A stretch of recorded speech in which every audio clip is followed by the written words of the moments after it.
We're reading from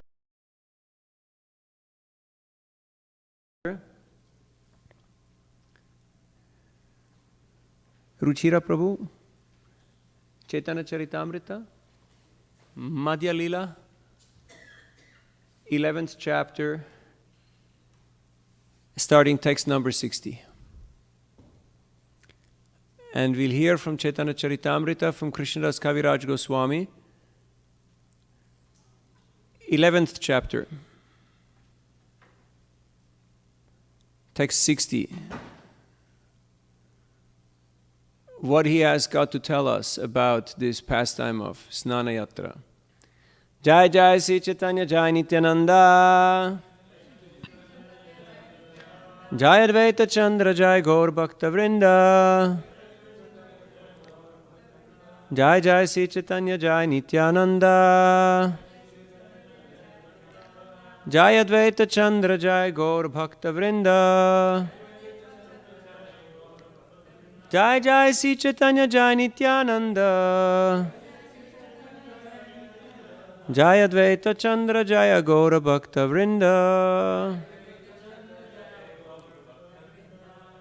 Snana Yatra Kabe Habe Puchila Bhattere Bhatte Kohe Tina Dina Achaye Yatrare.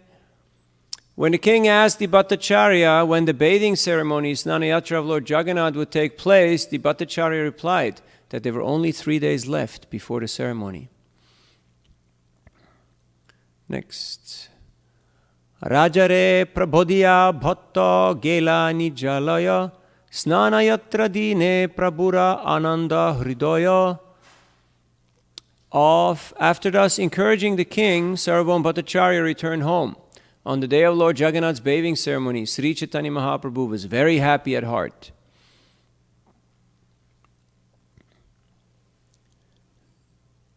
Snana Yatra Dekhi Prabhura Haila Bada Sukha Ishvarera Anavasare Paila Bada Dukha.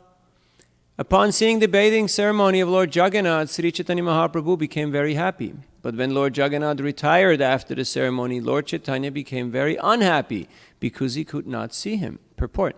After the bathing ceremony of Sri Jagannath, which takes place just a fortnight before Rath Yatra ceremony, the body of Lord Jagannath deity is repainted, and this takes just about a fortnight to complete. This period is called Anavasara. There are many who visit the temple to see Lord Jagannath regularly every day, and for them his retirement after the bathing ceremony is unbearable. Sri Chaitanya Mahaprabhu felt Lord Jagannath's absence from the temple very much. Gopi bhave virahe Prabhu vyakulahana alalana tegela Prabhu sabare chadiya. Due to separation from Lord Jagannath, Sri Chaitanya Mahaprabhu felt the same great anxiety the gopis feel in separation from Krishna.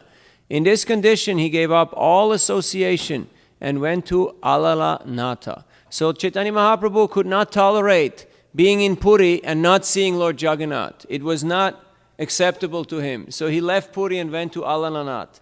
And there he performed his own bhajan.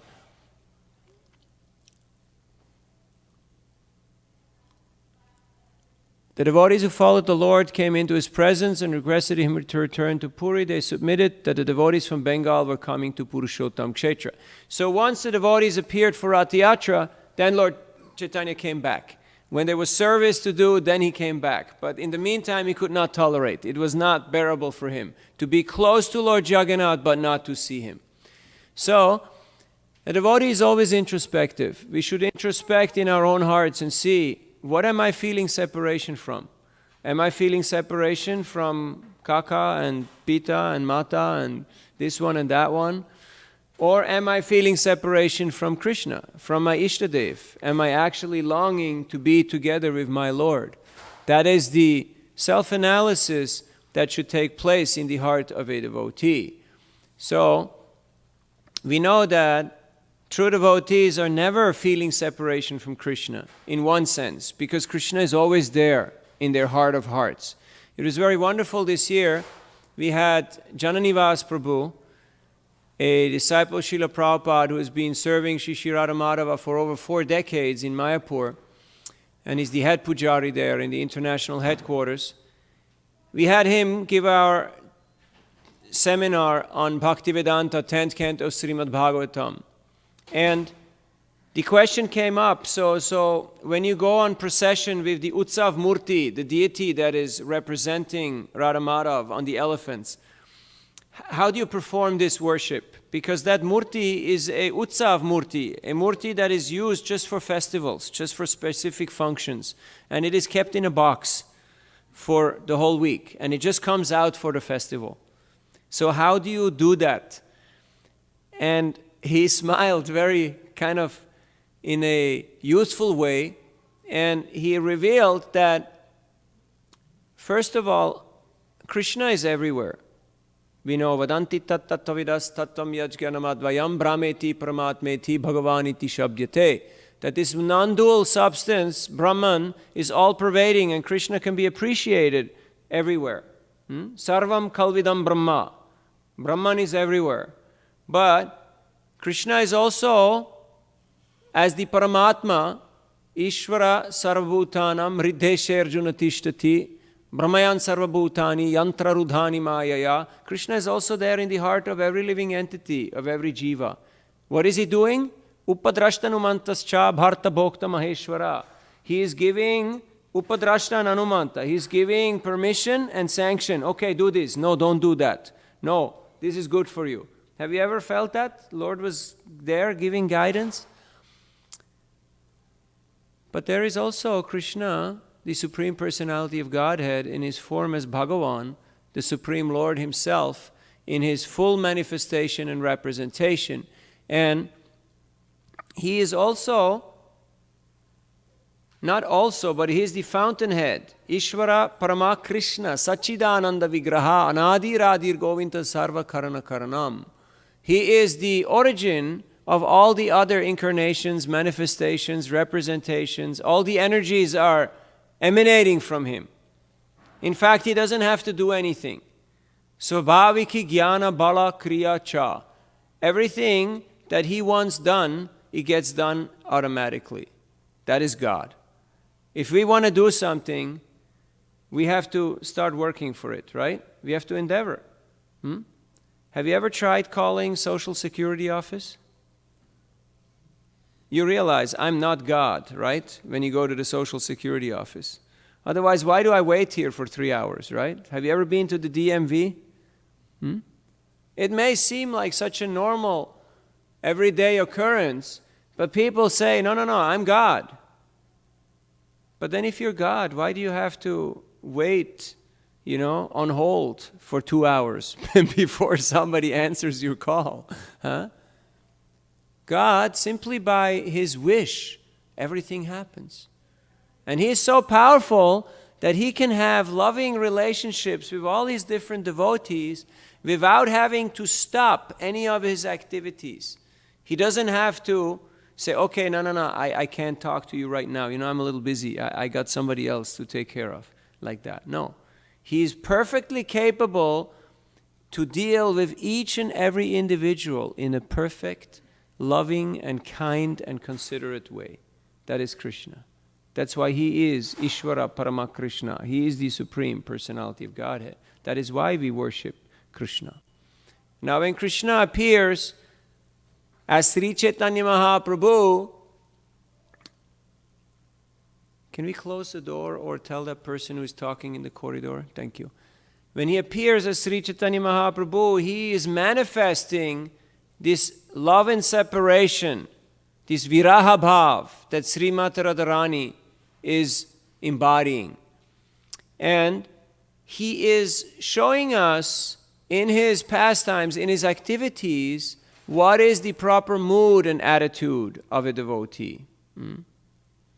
The 6 Goswamis of Vrindavan who were traveling around Vrindavan, they were always crying out, Hey Radhe Brajadevike Chalalite He Nanda Suna Kutaha. They were not saying, I have Krishna. A devotee doesn't say, I have Krishna.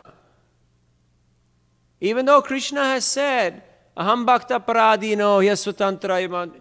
Krishna has said, I'm the property of my devotee. But the devotee never says, Krishna is mine, I have him, captured in my heart.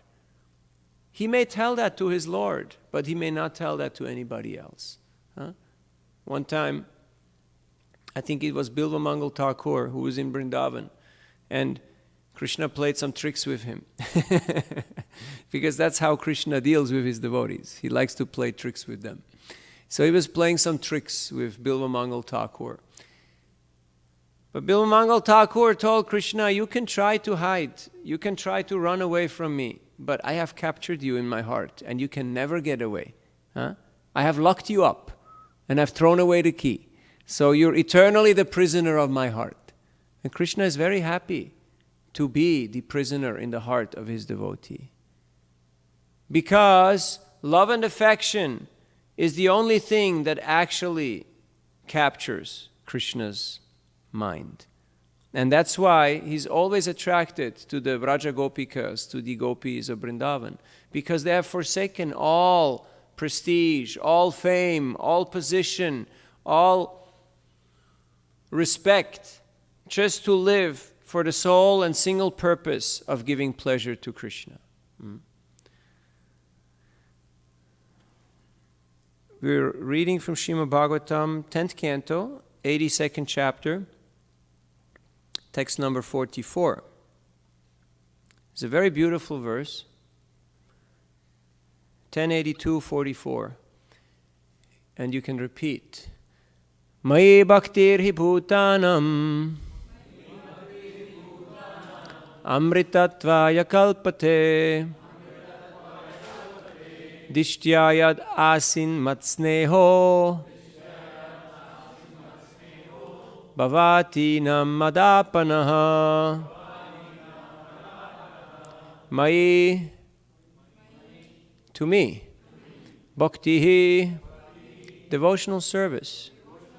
He, indeed, bhutanam, for living beings, amritatvaya, to immortality, kalpate, leads, distya, by good fortune, yat, which, asit, has developed, mat, for me, sneha, the love, bhavatinam, on the part of your good selves, mat, me, apanaha, which is the cause of obtaining.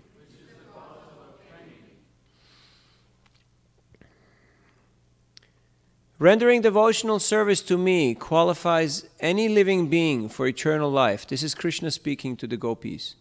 But by your good fortune, you have developed a special loving attitude towards me, by which you have obtained me. Purport. According to Srila Vishwanath Chakravarti, the gopis then replied, but that Supreme Lord you are blaming is none other than yourself, O most clever of speakers. Everyone in the world knows this. Why should we be ignorant of this fact? All right, Lord Krishna then told them, if this is true, I must be God. But still, I am conquered by your loving affection. So Krishna is admitting defeat. God, the most powerful, the most everything, including the most renounced and detached, is admitting defeat by the love of his devotees. So, this is exemplified in this pastime of Ratha Yatra. And that is why the devotees are very eager to perform Ratha Yatra, this ceremony, because it is the calling of the Lord, the devotee to call the Lord and to capture him not only in their own hearts, but also to share him with all living entities. That is the pastime of Ratha Yatra. So, when Chaitanya Mahaprabhu was feeling such great pangs of separation, he could not tolerate it, and he went to Alalanath to perform his bhajan there, because he felt that to be near Lord Jagannath but not to see him is worse than death. It is not acceptable. It is not tolerable. So we're reading from Chaitanya Charitamrita Madhya Lila, 12th chapter, texts 204 onwards, 12,204.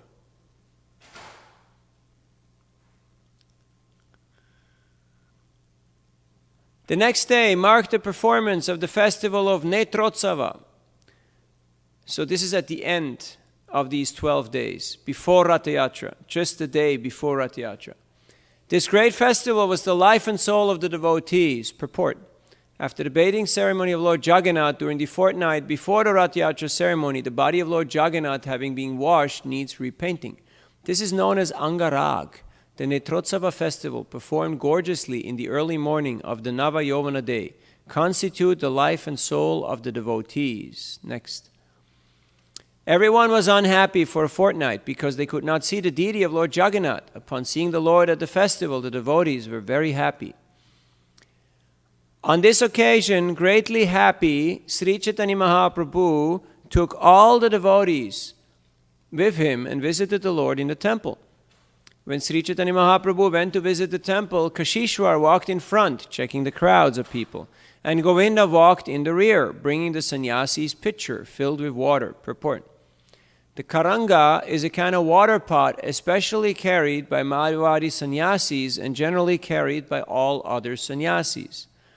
When Sri Chaitanya Mahaprabhu went towards the temple, Paramananda Puri and Brahmananda Bharati walked in front of him, and at his two sides walked Swarup Damodar and Advaita Acharya.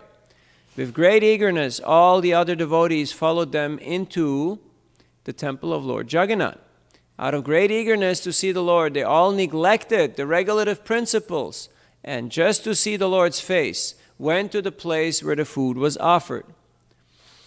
Purport. There are many regulative principles of deity worship. For example, one is not allowed to enter the room where food is offered to Lord Jagannath. But in this case, being very eager because of not having seen the Lord for 15 days, all the people overruled the regulative principles and entered the room. Now here we see this is a seeming contradiction or a seeming breach of etiquette which has occurred. Usually the place where the Lord is being offered food, it is exclusively for his use. And during the time when he takes his meals, he is doing so in seclusion or in his own, at his own sweet will and volition.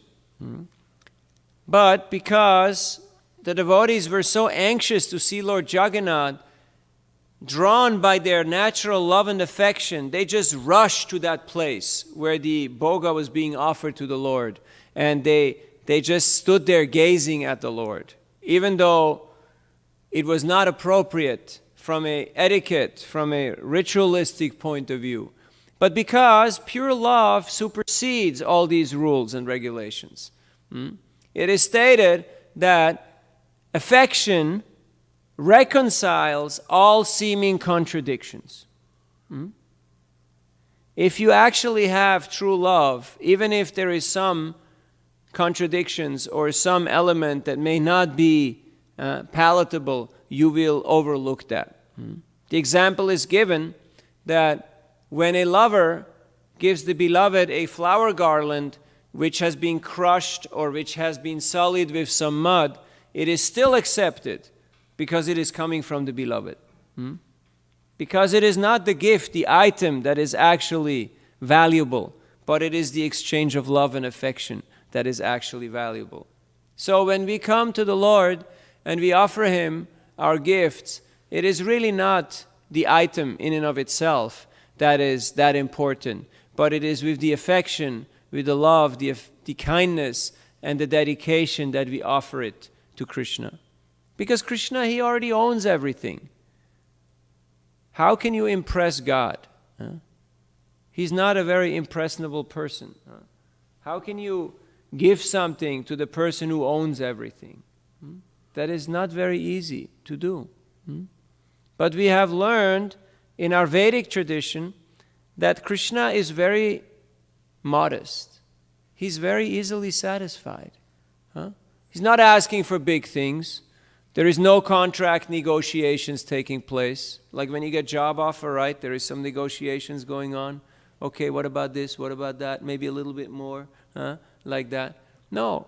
Krishna, he says, very simple and easy, patram pushpam palam toyam, yome bhakta prayachati, tadaham bhakti uparitam mashnami pretatmanaha.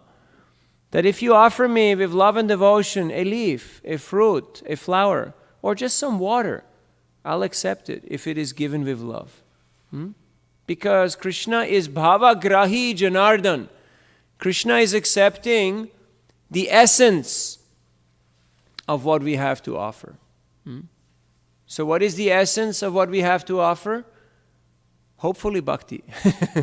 Hopefully bhakti. Not just the thing in and of itself.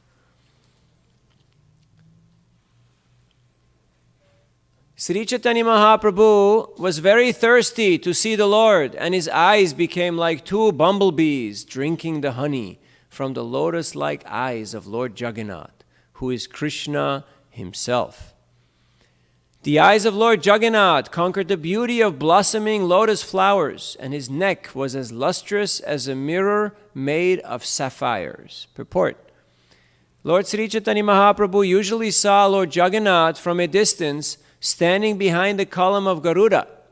But because he had not seen Lord Jagannath for 15 days, Chaitanya Mahaprabhu felt great separation from him. In great eagerness, Chaitanya Mahaprabhu crossed the meeting hall and entered the room where food was offered, just to see the face of Lord Jagannath. In verse 210, this action is called Maryada Langana, a violation of the regulative principles. This indicates that one should not come very near a superior. Both the Lord's deity form and the spiritual master should be seen from a distant place. This is called Maryada. Otherwise, as it is said, familiarity breeds contempt. Sometimes coming too near the deity or the spiritual master degrades the neophyte devotee. Personal servants of the deity and the spiritual master should therefore always be very careful, for negligence may overcome them in their duty. Lord Sri Chaitanya Mahaprabhu's eyes have been compared to thirsty bumblebees, and Sri Jagannath's eyes have been compared to blossoming lotus flowers. The author has made these comparisons in order to describe Lord Sri Chaitanya Mahaprabhu while the Lord was deeply absorbed in ecstatic love for Lord Jagannath. Nama pankachana bhaya, nama pankachamaline, nama pankachanetraya, namaste pankajangraye. Kunti Maharani prays, and she is worshipping Krishna, glorifying his beautiful form, saying that you have not only a beautiful abdomen that is shaped like the whorl of a lotus, but also you have lotus feet. Your face is resembling a lotus, and you're always adorned with a garland of lotuses. So she's comparing Krishna with lotus, which is the beautiful, the most sublime of all the flowers. So, the devotee is always eager to glorify Krishna, chanting Krishna's glories, remembering Krishna, and spreading his mission far and wide. In the same way here, we can see how Krishnadas Kaviraj Goswami is describing Krishna's beauty, Lord Jagannath's beautiful appearance. Now, some people cannot relate to this because they have no appreciation, they have no understanding of the personality and of the form of the Lord. They are simply stuck in their own conceptions of I, me, and mine. And they may say, well, why all these descriptions? Why all these similes? Why all these beautiful artifacts and offerings that are being made and offered to the Lord? They're very disturbed by that. But then when you ask them, my dear sir, my dear lady, how many mirrors do you have in your house? How many mirrors do you have? Like sometimes you go to some nice place and you see, like especially in the bathroom, there's mirrors everywhere, right? And because they are actually trying to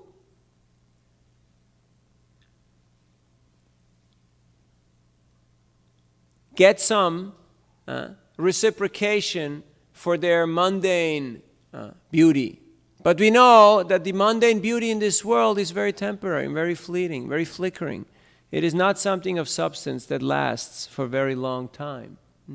But the actual beauty, the real beauty, the eternal beauty of the Lord is eternally present. And whatever we see in this world is simply a spark of Krishna's splendor. Yad yad vibhutimat sattvam srimat urjitam evava. Next. Bhakti Shastris, Bhakti Vaibhavas, Bhakti Vedantas. In that verse, Krishna says that everything beautiful that you see in this world is simply a spark of my splendor. It's coming from me. I'm the origin of that beauty. So when people appreciate flowers or art or anything of beauty, actually what they're appreciating in an indirect way is Krishna. Because Krishna is the artist. If you appreciate the art, how beautiful is the artist? The one who has made all of this. The chin of the Lord, tinged with buff color, conquered the beauty of the bandhuli flower. Anyone knows what bandhuli flower is? This increased the beauty of his mild smiling, which was like lustrous waves of nectar. The luster of his beautiful face increased at every moment, and the eyes of hundreds and thousands of devotees drank its honey like bumblebees. As their eyes began to drink the nectarine honey of his lotus face, their thirst increased. Thus their eyes did not leave him. In the Laghu Bhagavatamrita, Srila Rupa Goswami has described the beauty of the Lord in this way. The beauty of the son of Maharaj Nanda is incomparable. Nothing is higher than his beauty, and nothing can equal it. His beauty is like waves in an ocean of nectar. This beauty is attractive both for moving and for non-moving objects. Similarly, in the Tantra Shastra, there is another description of the Lord's beauty. I shall relate to the supreme meditation upon Lord Sri Krishna, the son of Nanda Maharaj. The tips of the toes of his lotus feet reflect the beauty of the bodies of unlimited millions of cupids, and his bodily luster has never been seen or heard of anywhere. One may also consult Srimad Bhagavatam in this connection. Thus, Sri Chaitanya Mahaprabhu and his devotees enjoyed transcendental bliss upon seeing the face of Jagannath. This continued to midday. As usual, there were transcendental blissful symptoms in Chaitanya Mahaprabhu's body. He perspired and trembled, and a constant flow of tears fell from his eyes. But the Lord checked these tears so they would not disturb his seeing the face of the Lord. Their looking at the face of Lord Jagannath was interrupted only when he was offered food. Afterwards, they would again look upon his face. When the food was being offered to the Lord, Sri Chaitanya Mahaprabhu performed his kirtan. Feeling such great pleasure upon seeing the face of Lord Jagannath, Sri Chaitanya Mahaprabhu forgot everything. The devotees, however, took him to his lunch at noontime. So, here we can see how Chaitanya Mahaprabhu was deeply absorbed in the pastime of Lord Jagannath, so much so that him and his devotees, they forgot all the external formalities and just did not want to be separated with the Lord of their lives for even a moment. They simply stood there gazing at Krishna, at Jagannath, even while he was being offered the food, and they stayed there for the entire day. Now for some, this may seem not plausible, unbelievable, because for many people, we know, even when they go to temple, they come in, okay, hello, welcome, and goodbye. I'm here. I've seen you, and I'm going now. But to actually feel love and affection means that time becomes conspicuous by its absence. We forget the considerations of, oh, I need to go now. Why? Because there is nowhere to go. I need to talk to someone now. No, because there is no one to talk to. Because when something is actually so real, so satisfying, so sublime, and so profound that not only you do not need to tell anybody about it, you do not need to take a picture and send it and show it to anybody, but you completely forget about everything else. That is actual samadhi. That is actual absorption. And that can only happen by a person who is following this path of bhakti. Premanjana churita bhakti vilochanena kriyanti yam shyama sundaram achintya gunak swarupam govindamadi purusham tamaham bhajami. If our eyes are anointed with the salve of love of God, with Krishna prema, then we can actually be absorbed and have that vision of appreciation and samadhi. Otherwise, we will always be distracted. There's so many distractions in this world of so many kinds. But here we can see what it means to actually be fixed, to be focused in this world. People are looking for that moment of actual connection. Isn't it? They want connection. They want some personal interaction. But that can never take place if we cannot actually focus, if we cannot actually truly dedicate ourselves to the object of our affection. And that's why any relationship in this world, even between family members, friends, and lovers, always leaves both or all parties wanting. They always feel like, what? This is all I'm getting? For all the hard work I'm doing? This is all the attention that I get? Have you ever had that feeling? Have you ever had that experience? Or is it just me? All this standing in traffic and standing in queue and going to job and, again queuing, again this, again that. And then you come home and the people who you do all this for, they neglect you.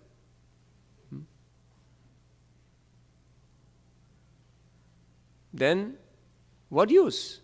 What is the use of that? And even if you're very fortunate and you have a loving spouse and you have a loving family, even then, it will never truly fulfill one's heart. Why? Because it is simply on the material platform. It is simply on the platform of the mind and of the senses. But it can never really touch the heart, the jiva, because the jiva, the atma, is spiritual, is transcendental, and it cannot be satisfied by relationships on a mundane platform. So unless Krishna is involved, even Siri agrees with that. Unless Krishna is involved, it cannot actually give real lasting happiness and joy. Because we'll always have that feeling, maybe there is something more. Maybe there is something more. Did you ever have that feeling? It's a common feeling, right? Maybe there is something else, something more. Let me look, just looking, no touching, only looking, right? Just maybe there is something more. Why? Because what I have now is not satisfying. But when we practice bhakti in an authentic way, when we're actually absorbing ourselves in this process of Krishna consciousness, we should come to this state of samadhi. Now, of course, we hear in Shikshastakam, in Lord Chaitanya Mahaprabhu's wonderful prayers, he's again speaking about viraha, about separation. Even though he's experiencing the greatest ecstasy, the greatest union, the greatest bliss in being joined with his Lord, but what is he saying? Yugaitam nimeshena chakshusha pravashaitam shunyaitam jagat sarvam govinda virahena me. That's simply for an nimesh. A nimesh is a moment. A moment is as long as it takes to blink our eyes. That's how long a moment is. Just a moment. Just blink. You blinked, you blink, you blink. That's a moment. Just for a nimesh. A devotee who is actually in love with Krishna cannot tolerate being separated from Krishna even for a moment. Because that one moment will appear to be like 12 years or more. And that is not acceptable, even that moment. Therefore the gopis called Lord Brahma foolish. They said, you're a bad engineer. Huh? We won't hire you. You won't get the job next time. You've done a lousy job. Why? Why lousy job? Because you made eyelids that blink. And when we are standing in front of Govinda and our eyes are blinking, we're feeling so much anxiety and pain because this nimesh, this moment, and this nimesh was not because they fell asleep. But this nimesh was because they realized our eyes are blinking. Because that's what eyes do, they blink. That's the way how the eye is built. So they said, this is not acceptable. This is rejected. Huh? You tell your suppliers, take it back. We don't want it. Come up with something better. Because we want to see Krishna without interruption. Ahaituki apratiyata yenatma suprasidati. To have true joy and happiness at heart, the experience has to be uninterrupted. If there is always gaps, then it's not, You ever had experience? You talk to somebody on the phone and then drop call, huh? Then you try to call again, then you get answering machine, right? And then they try to call back and then is answering machine. And like that it goes back and forth. Huh? It's not acceptable, right? So we want uninterrupted connection with Krishna. But how can we get that? Chaitanya Mahaprabhu is showing us how we can get that. He is showing that if we are actually feeling this separation from the Lord of our hearts, the Lord of our lives, when we're actually feeling, I can't live without Krishna. Krishna, where are you? Krishna, I want you. Krishna, I need you. Krishna, I want to glorify you. I want to serve you. Then what happens is that love of separation is creating such an intense union that it becomes magnified many, many times over. And Bhaktivinoda Thakur in his Jaiva Dharma, he's giving the example just like when you're dyeing a cloth and you're dyeing it red.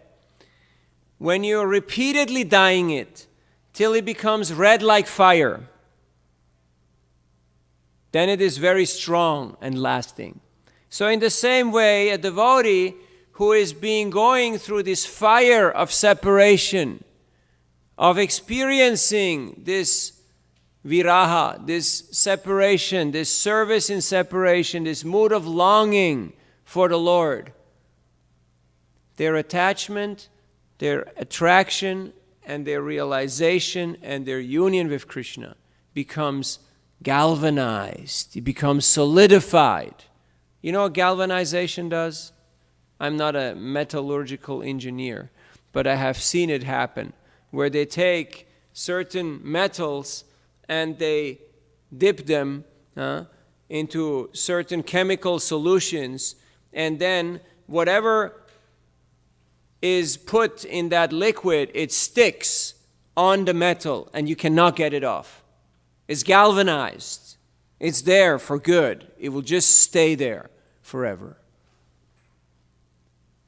So when we go through this refining process, through this galvanization process of bhakti yoga, and we experience the heat, we experience the anxiety, the tension between union and separation.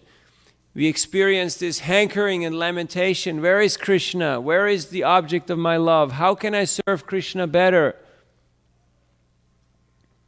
That is the purifying process by which the devotee is solidifying his or her relationship with Krishna and capturing Krishna in his heart of hearts. So at this point, I'd like to have room for some questions or reflections, what you've heard so far, before we carry on. We got some microphones here.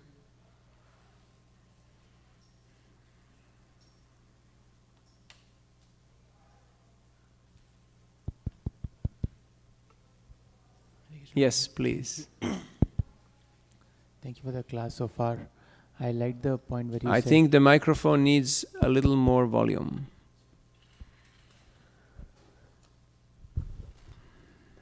Hare Krishna. Yeah. Thank you, Prabhuji, for the class so far. I like the point where you said that samadhi actually means that focus on the object of love. And unless that is not there, the bhakti, we feel that bhakti is there, but it's not completely there, that samadhi is not there. Because we keep thinking about, we have to go out again to meet friends or something. But instead the friend and everyone is here itself in the temple, at the altar. So yeah, I like that point. Thank you. Thank you. Yes, Navina Prabhu. I have a question, Prabhu. So far we read about how Lord Chaitanya Mahaprabhu was in separation and all. At our stage we don't have that separation or intensity of that has been explained and all. So how do we understand or take it at our level? Because currently the attraction is more towards the sense objects and towards what we like to do rather than the attraction for Krishna. Yes, that is natural, as it explained in Bhagavad Gita, because we are still on the material platform. Then we will be attracted by the sense objects, and we will be driving the chariot of the mind to go to all these places, to engage in these activities. But the more we learn how to engage our senses in the service of the master of the senses, Rishikesha Rishikena Sevanam Bhakti Ruchate, the more we will actually realize that it is not a different activity, but it is a different intention.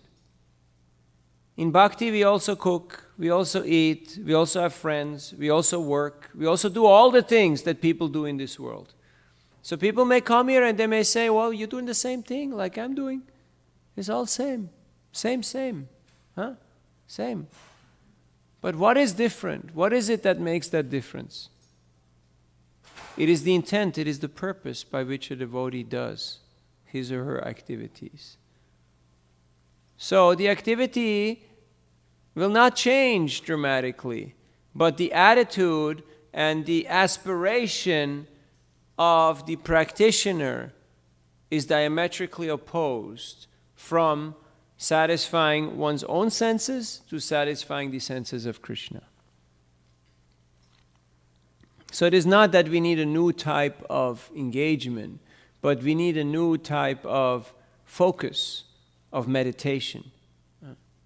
Nowadays, people are very fond of the process of meditation because they're so distracted and they're experiencing so much anxiety and stress on the mental platform that they just want to get relief from all this tension. And they're ready to do anything, even go to retreats and pay big amounts of money to experience a little bit of Shanti, Shanti, Om Shanti, right? But how long does it last? How long does it last? Immediately when you get up, you're back. Immediately back in your old pattern. Arjuna was on the battlefield of Kurukshetra. The battlefield is a very stressful place. It is the most treacherous and the most dangerous situation, the most competitive environment. But because he saw it, this is my service for Krishna. So for a devotee, there is no question of victory or defeat because the devotee is simply concerned, how can I serve my Lord? What can I do to please Krishna? You see? So the devotee is starting with that end in mind, with that focus. Not, do I like this? Oh no, I don't like that. We are in the world of likes and dislikes. And therefore, there is not much actual substance and experience. Because true experience actually comes when the internal senses, the real senses, the spiritual senses of the soul, you see, these external senses are just a manifestation of the true spiritual senses of the soul. When those senses are engaged in the process of bhakti, by that performance of devotional service, the devotee experiences joy, happiness, and satisfaction. And we have all experienced that to some degree or the other. That's why we're here, engaging in Krishna consciousness. It is not just some artificial creation of the mind, because we have that experience, how seva, service, will actually give us a lasting happiness and impression.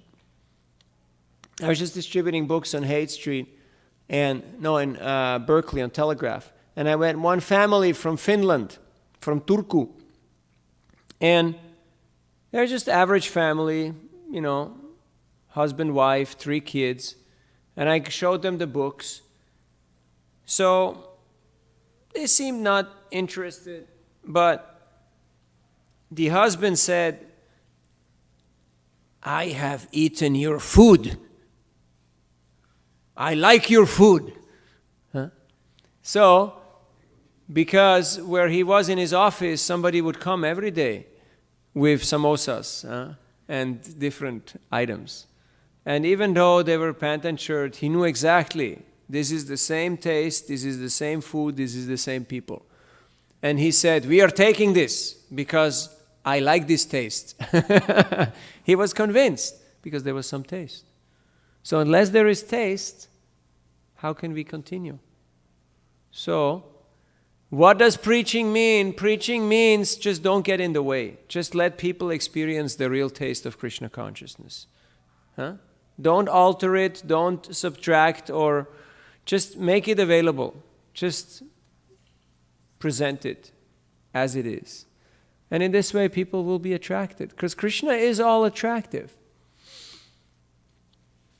So, but in the conditioned state, it is to be expected that there will still be some gaps and a few missed calls. Few missed calls are to be expected in this world. But if we want to have somebody who always answers our call, we should simply chant, Hare Krishna, Krishna Krishna, Hare Hare, Hare Ram, Ram Ram, Hare Hare. Are you tired of speaking to mailboxes? Are you tired of speaking to computer-generated voices? Are you tired of talking to people who are absent-minded, who are not even there, even though they stand right in front of you? Has this ever happened to you? Or is it just me? If you're sick and tired of that, just chant Hare Krishna. And you will get all the communication, all the reciprocation, all the affection, all the love, all the experience that you're hankering for. That is the process of Krishna consciousness. And that's why we're eternally grateful that Srila Prabhupada brought us Bhagavad Gita as it is, and the chanting of Hare Krishna. Because rituals will not do it. We need substance. We need vastu. We need something of actual substance that will nourish us and that will give us that taste for which we have always been hankering. Other questions? Yes, Prabhu.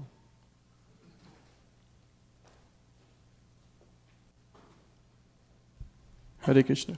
Hare Prabhu, we just read a couple of shlokas before that the true loving devotion surpasses the regulative principles, Yes. as we can see the example demonstrated by Chaitanya Mahaprabhu. So can you recall a couple of maybe examples from your experiences in the modern age that we can easily relate to those experiences and see, okay, this is something which is true devotion, and maybe it's okay to bypass or override the regulative principles for some time? Well, we're not really that important. So in Chaitanya Charitamrita, another incident with Lord Chaitanya is mentioned, where one time after taking his lunch, Chaitanya Mahaprabhu laid down to take some rest.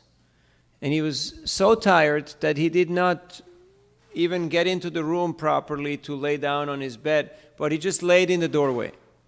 And his body is very long, so he blocked the entire doorway. So Govinda, his servant, he could not get into the room to massage his legs. So he asked the Lord, please, can you move over because I want to perform my service? But Mahaprabhu said, I'm too tired, I cannot move my body. Because they had done so much dancing and so much chanting and so much feasting that he was too tired. So he told Govinda, do whatever you like. Now what does that mean, do whatever you like? That doesn't mean, okay, you go out and you smoke BD in the parking lot, you know? Like every morning we see here, this lila is going on. It is a nitya lila. You see all the guys with cup of coffee and cigarette, they're out on the parking lot next to the dumpster, right?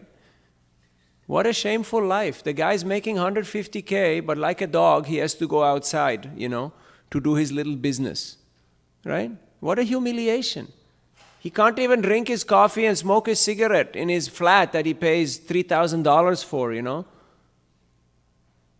Anyway, that's beside the point. We're getting back to the actual pastime. Just to keep your attention. Govinda, understanding the heart, understanding the mind of the Lord, he put a chadar over Lord Chaitanya and he stepped over him to get into the room to perform his service. And then when he has been finished massaging the Lord's legs, he just sat down there and waited.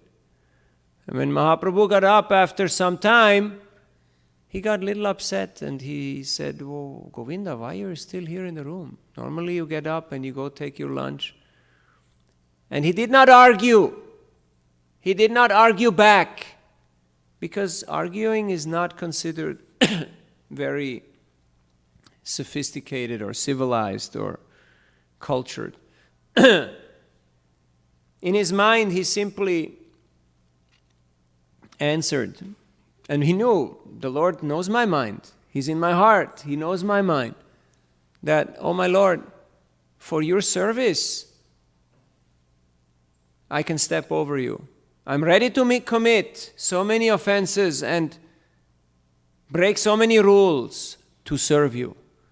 But for my own benefit, for my own sense gratification, I cannot do this.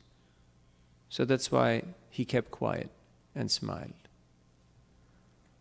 So, true love and affection supersedes all other rules. But if there is no true love and affection, then all these rules are important and they have to be followed very strictly. So we cannot take this as a carte blanche, as a, free-for-all. Okay, I'm a lover of Krishna, I don't have to follow the rules, I don't have to obey traffic laws, I don't have to pay taxes. No, because also in Chaitanya Charitamrita, Chaitanya Mahaprabhu was telling to Gopinath Patanayaka, you can't just squander the king's property. You'll get in trouble. So never do this again. Today you have been saved by the mercy of Lord Jagannath. But the next time it may end badly. So we should not take license and say, yes, I'm a devotee, so I can do whichever way I want, because I have this loving affection in my heart. If it's a situation of emergency, then Krishna will tell you what is the right thing to do. And how will he tell you? Whatever is good for service. Not what is good for my sense gratification, but is it good for service? Under that criterion. And if it is bigger decisions, we should always consult seniors, Guru, Sadhu, Shastra, like that. Otherwise, we'll do the wrong thing. Now, of course, in personal life also, Srila Prabhupada mentioned that because he was a householder, he was a grihasta, he had some experience in business, so when he said, I was talking with my Guru Maharaj very, very freely, very openly, and some of my god brothers objected. How can you do that? How dare you speak to Guru Maharaj like that? But he thought, if he wants to speak with me in a very intimate, in a very loving, in a very personal, direct way, then I can't tell him, no, this is none of your business, you're the Guru, I'm just a nobody. If Guru invites you into his inner circle and extends the friendship, then we have to accept it. But we cannot rush in there and say, hey, I'm here, okay? Expecting that, like some people say, yes, Krishna is here, now dance. Okay, dance Krishna, okay? Dance for me. That is the prerogative of very few intimate devotees who can deal with Krishna like that. So rules are there for general understanding, but there are always higher rules. And for us, the highest rule, of course, is what gives pleasure to Krishna. Krishna says when the gopis speaking very angry words of chastisement, ooh, my mind gets captured by that. And I have to go there and listen to their chastisement because it is very sweet to me. Much more sweet than all this chanting of, Vedic mantras, where everyone is glorifying me and, worshipping me. Why? Because there is so much love there. He's attracted by the love. It's not the chastisement, but it's the love that is there in that.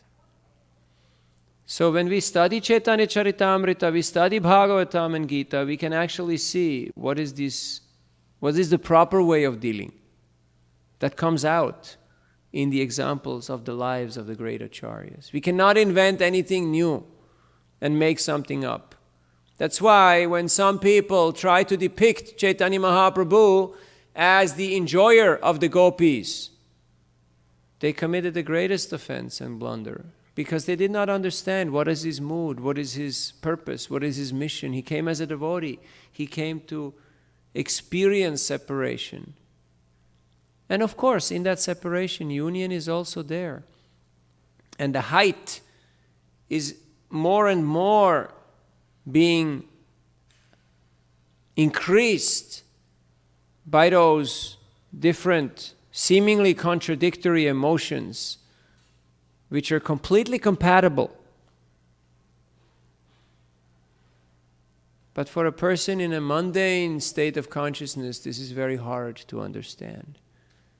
So we just encourage them to carry on with their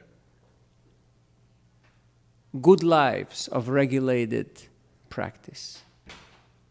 Any other points? Yes. I had the same question regarding the same purport.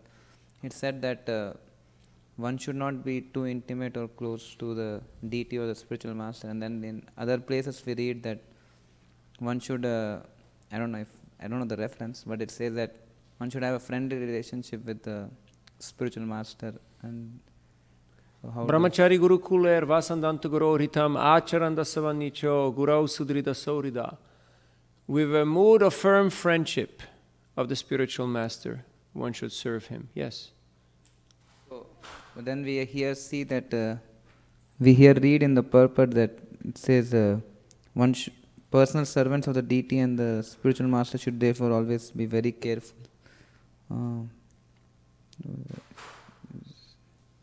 They should be seen from a distant place. That's what it says, and one should not be too close and just trying to relate. Yes.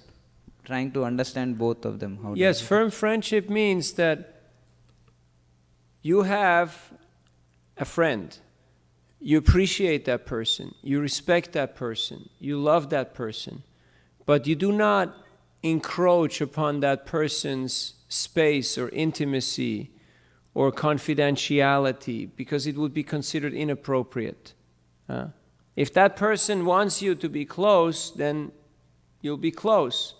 But in general, these boundaries have to be respected. Now, especially in dealing with somebody so exalted like Guru and Krishna, we should always keep our respectful distance. Now, we know from the Shastra, like some personalities like the Goswamis, they were offering obeisances on the street. They didn't just jump up in front and say, hey, I'm here, okay? I'm here. Okay, it's me. No, they stayed in the back. They stayed afar. Then Lord called them. There's a different mood. There's a different mentality. But nowadays, because we're in this ultra-capitalistic environment, people project these type of emotions also into bhakti, into spiritual life. And they think, oh, I need to be up front. I have to be the man. I have to go to martial arts class and kick and shout. Otherwise, I cannot achieve my objective. But that is a misunderstanding. Because the tendency is there, familiarity breeds contempt. If we are too close to somebody, we may take them for granted. And we may be disrespectful, we may be inconsiderate, we may say things or do things that are not exactly appropriate. That's why Arjuna said to Krishna in Bhagavad Gita, what is it that he said?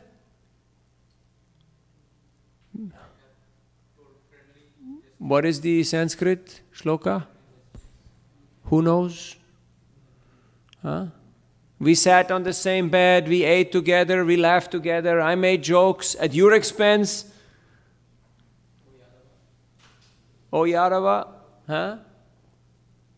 And he was asking for forgiveness for that. Because that's what happens when you're very friendly with someone. You may say, yeah, you're very great, you're very great. Like the cowboys, they tell that to Krishna. You're so great that yesterday you got defeated by Subal. And today again you will be defeated by me, and you will have to carry me on your shoulders. Let's go wrestle. Now that can be done in very intimate circles. But ordinarily people will misunderstand. And with the spiritual master, the same thing. Sometimes spiritual master may call the disciple and say, hey, sit next to me.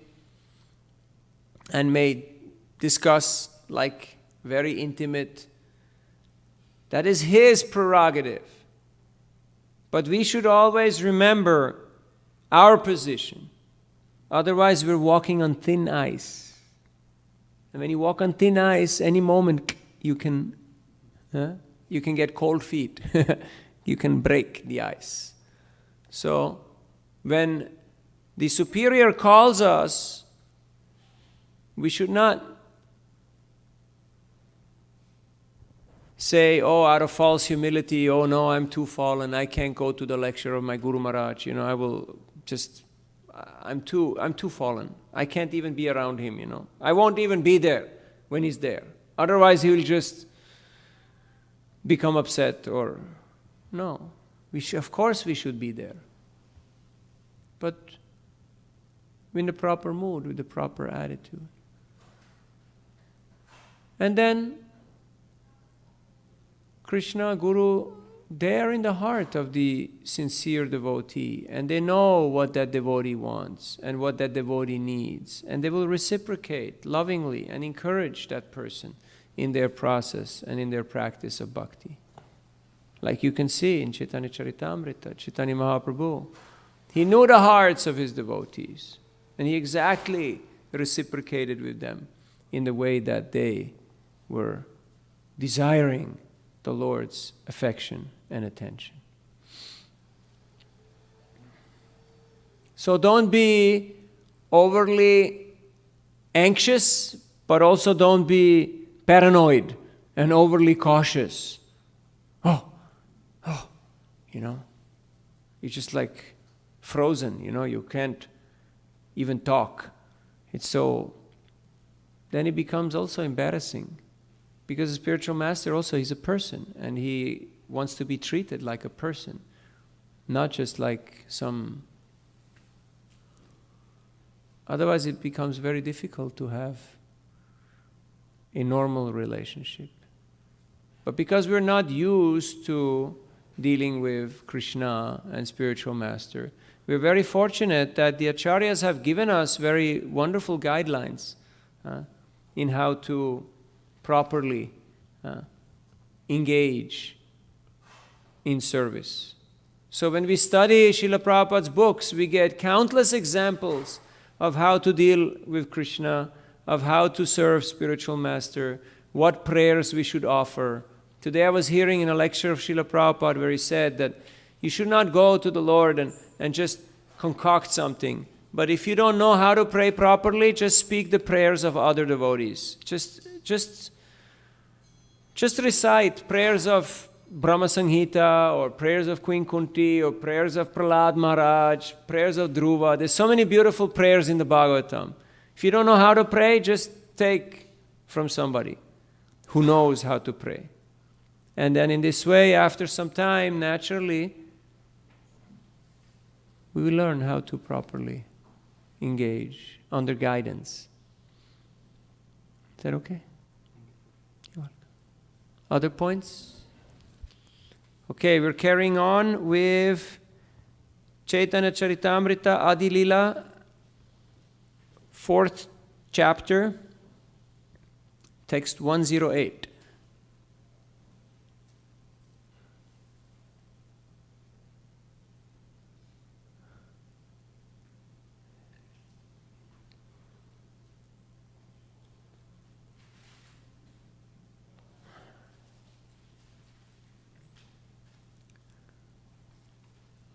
One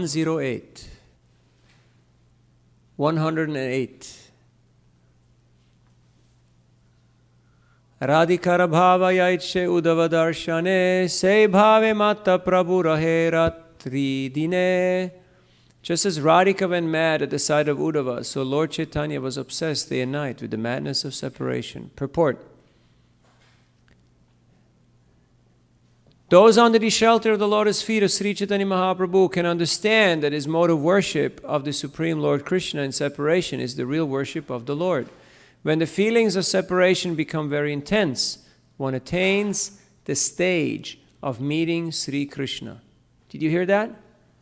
When the feelings of separation become very intense, one attains the stage of meeting Sri Krishna. In other words, very intense feelings of separation, they bring the actual meeting of Krishna. So-called devotees like the Sahajiyas cheaply imagine they are meeting Krishna in Vrindavan.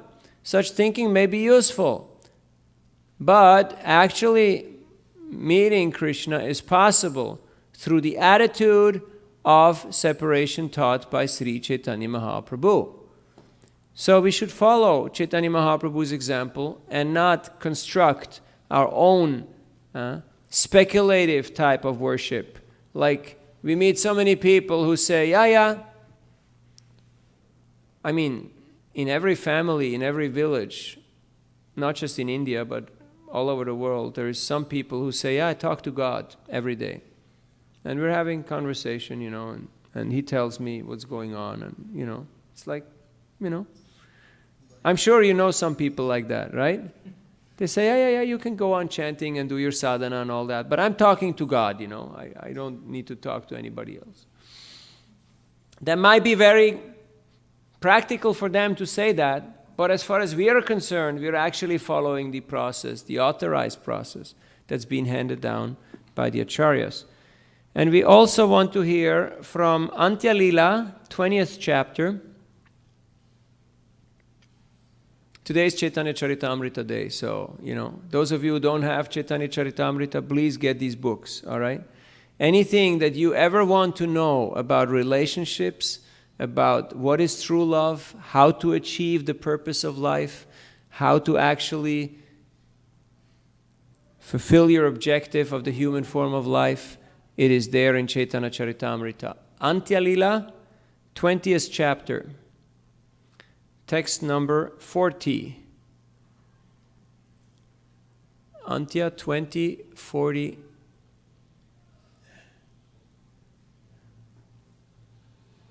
Down.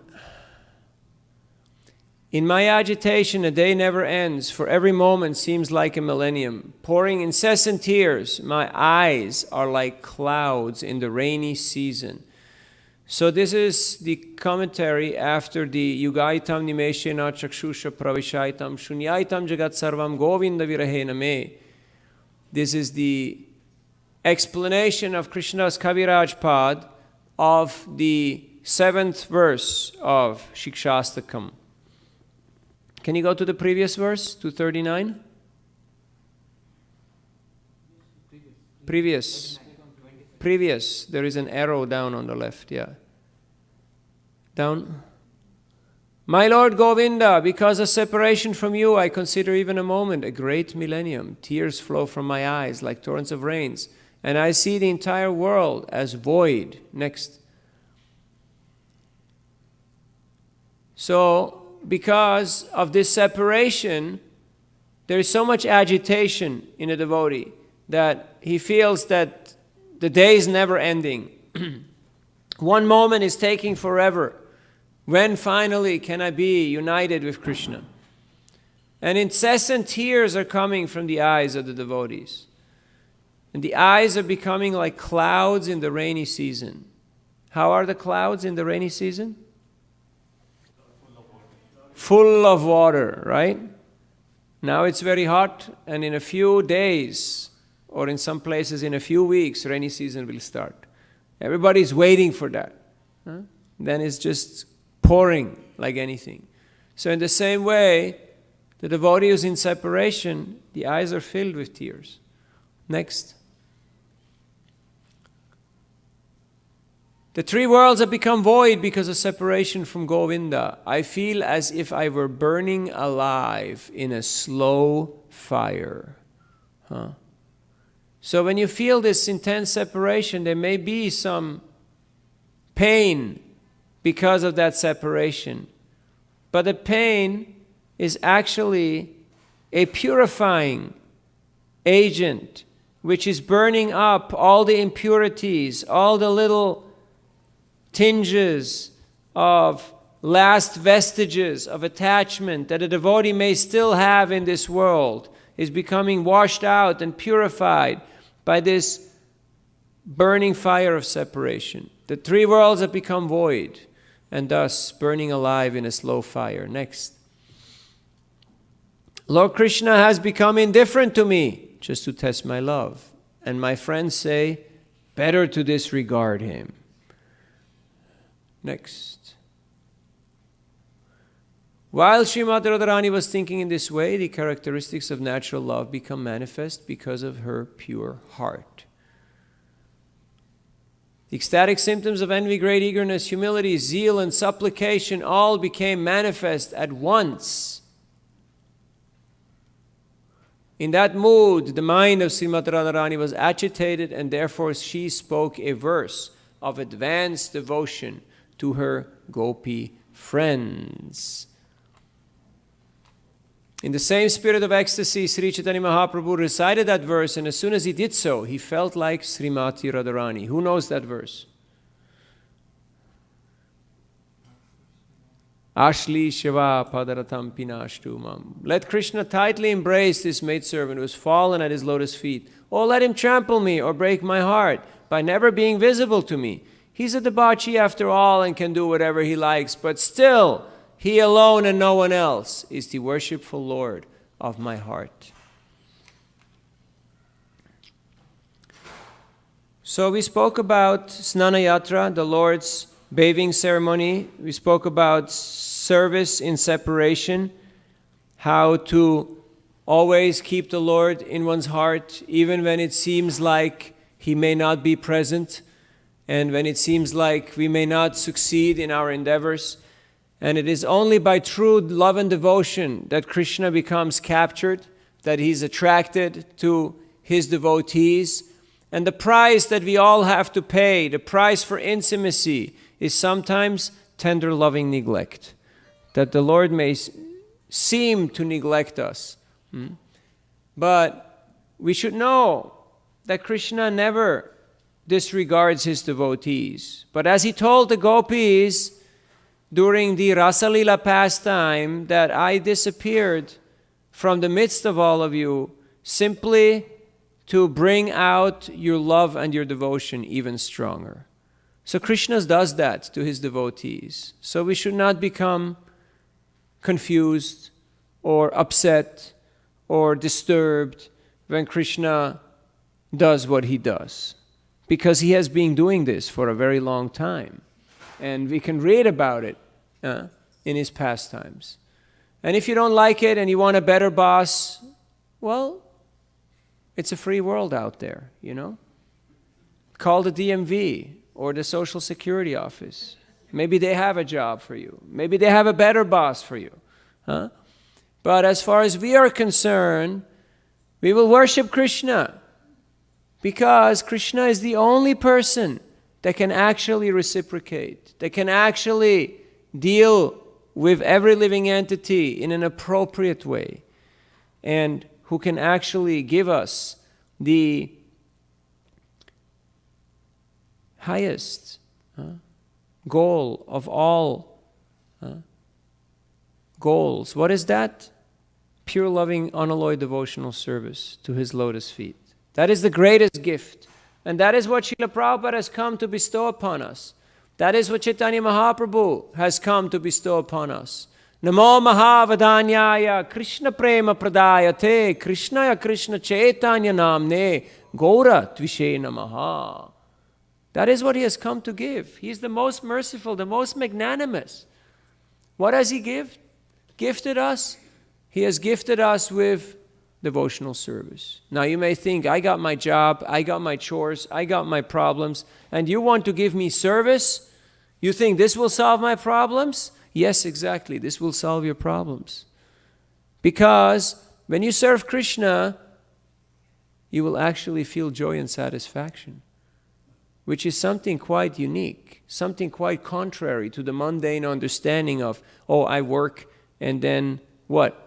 What is my pay? More service? More trouble?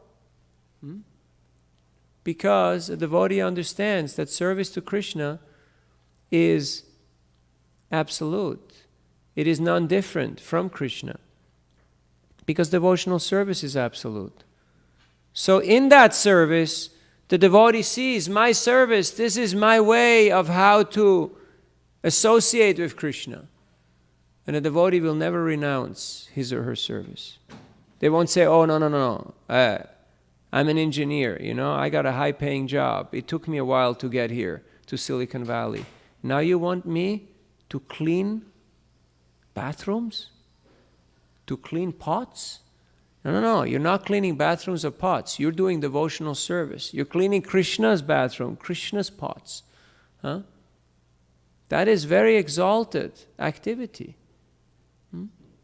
Just like anybody who's associated to the king or the queen, they're in a very advantageous, in a very privileged position. So just to be allowed to be in the presence of Krishna and his associates is a very fortunate, a very privileged position. People are names dropping and they're saying, oh, I met such and I know such and this one and that one and the other thing.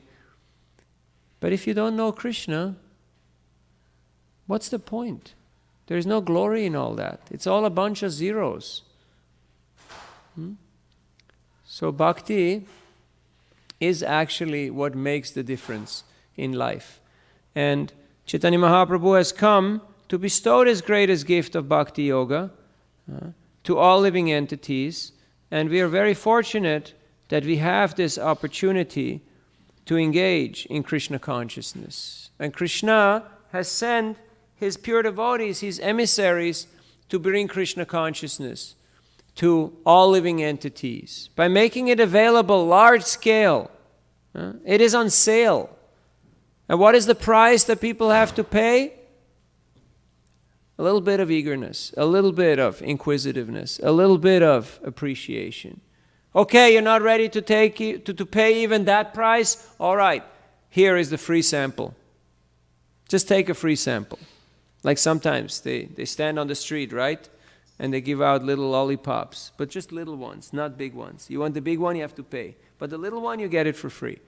They hand you not a scoop of ice cream, right? They give you this little spoon, right? With a little fragment of it. And they say, here, take. It's called a teaser. It's just a teaser, just to give you a little appetite. So, when we come to Krishna consciousness, Krishna is giving himself freely. But then after a while, he's saying, okay, now you have to pay. You have to do a little more. He raises the bar just one notch. And what was good enough yesterday is not good enough anymore today. And we can't get through because we need to raise a little higher. We need to struggle. We need to strive a little bit more.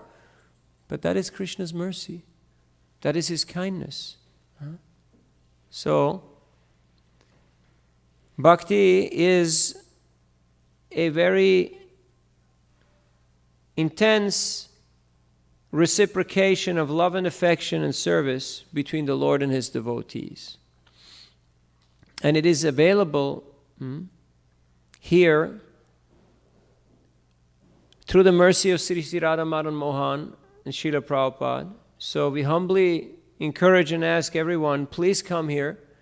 When you can't stand it anymore at your job, at your home, or wherever you might be,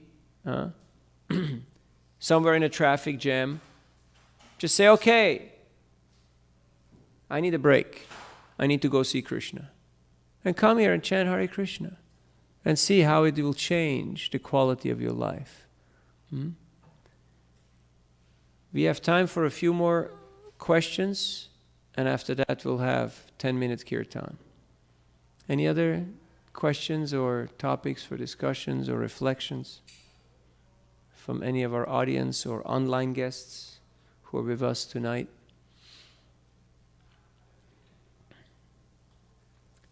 Yes, Prabhu. So many points I like, Prabhuji, but one you mentioned in the beginning was that if we appreciate the art, then indirectly or even directly we are appreciating the artist. So seeing the beautiful manifestations of nature around, we always think, if this is so wonderful, how Krishna would be. So thank you for sharing that perspective. And you also touched quite a bit on serving in separation, and that separation involves union. Can you please elaborate a little bit more, just because it's so nectarian? The more we hear, it's because good. When we are separated from someone, what happens? We think of them more. They're in our minds, they're in our hearts. So we are more united and closer to them than when we are even physically standing next to them.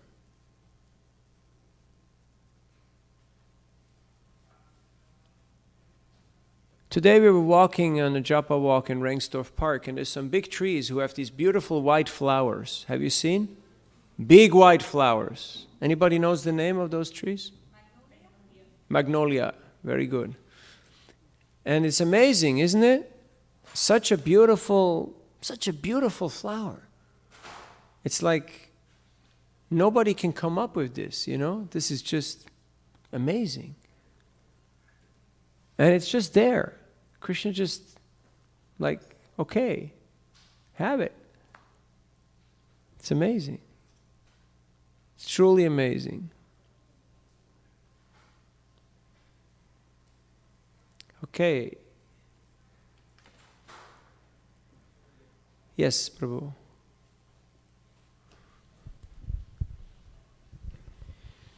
So one day I was working from home, and I just finished a meeting with the engineers, because I'm in product management, so it's so hard to get any features done from them. They will always, complain about all kinds of impacts and all kinds of, feasibility 100 issues. Excuses why they can't Right. do what you want them to do, right? And this is, even after that, when we get it, it goes to customer, then it has lots of bugs and all. And then I come out into my kitchen once the meeting is over with frustration. And then I see in the patio, we have this water, the flower beds in which there are tulsi plants growing up. And I imagine that here is an engineer who doesn't need any product managers, no one, nothing. Just put the seed, put water regularly, and this complex piece of engineering automatically comes up, basically. And so wonderful.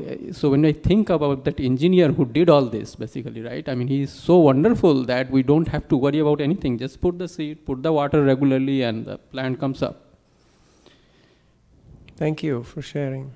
Hare Krishna. So we'll close with one verse from Bhagavad Gita, 12th chapter, text number 20. Ye tu dharmamritamidam yatoktam paryupasate shradhanamat parama bhaktaste tivame priyaha. This is in the 12th chapter, devotional service, the last verse of the chapter, text number 20. Krishna is saying, those who follow this imperishable path of devotional service and who completely engage themselves with faith, making me the supreme goal, are very, very dear to me. So if you want to become dear to Krishna, engage in devotional service. And the easiest way how to engage in devotional service is through the 9 processes of Shravanam, Kirtanam, Vishnu Smaranam, Parasevanam, Archanam, Vandanam, Dasyam, Sakyam, Atmanivedanam. Starting with hearing and chanting about Krishna. So thank you very much for joining us today. We'll have 10-minute kirtan before Aarti.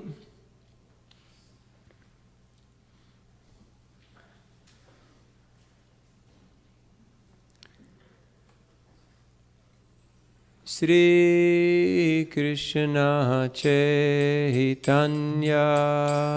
Prabhu Nityananda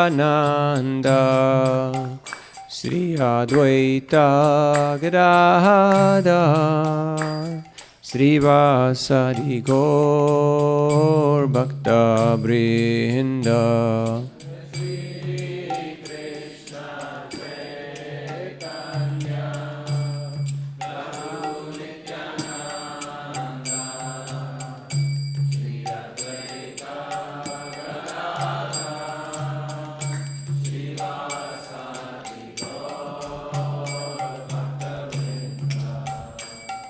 Hare Krishna, Krishna Krishna, Hare Hare, Hare Rama, Hare Rama, Rama Rama, Hare Hare.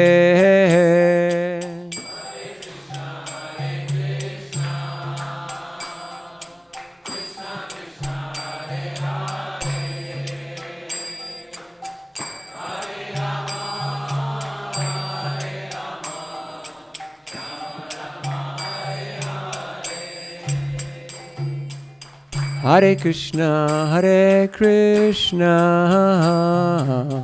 Krishna Krishna, Hare Hare, Hare Rama, Hare Rama, Rama Rama, Hare Hare.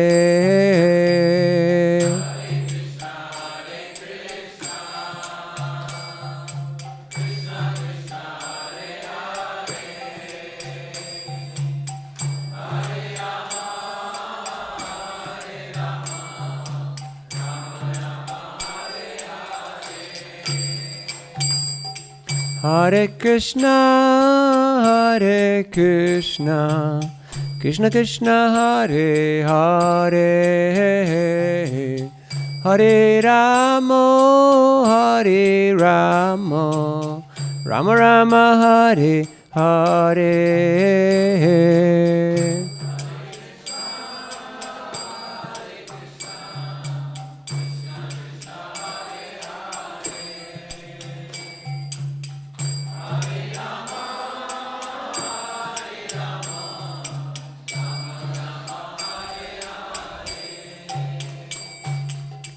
Hare Krishna, Krishna Krishna, Hare Hare, Hare Rama, Hare Rama, Rama Rama, Hare Hare.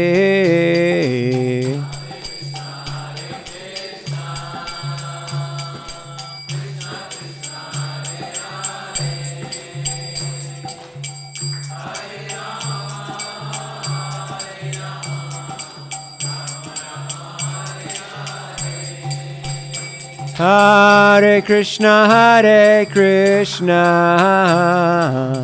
Krishna Krishna, Hare Hare, Hare Rama, Rama Rama, Hare Hare.